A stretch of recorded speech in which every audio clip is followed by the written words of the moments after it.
जितनी नस्लें बर्बाद हो रही, इसके पीछे ये ज़हन है पैसा आना चाहिए, पैसा। पैसा आ गया, अब मेरी मर्जी में जो मर्जी करो, मुझे कौन रोकने वाला है? हाँ, कोई नहीं रोकेगा।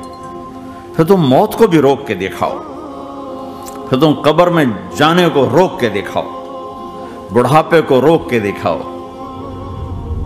दांत हिलने शुरू हो गए, इन्हें रोक के दिखाओ, नजर कमजोर हो रही, इसे रोक के दिखाओ, सुनना कमजोर हो रहा है, रोक के दिखाओ, भूख लगनी बंद हो गई, रोक के दिखाओ, हाथ में स्टिक आ गई, इसे रोक के दिखाओ, व्हील चेयर पे आ गए, इसे रोक के दिखाओ, मौत ने झटका दिया, इसे रोक के दिखाओ।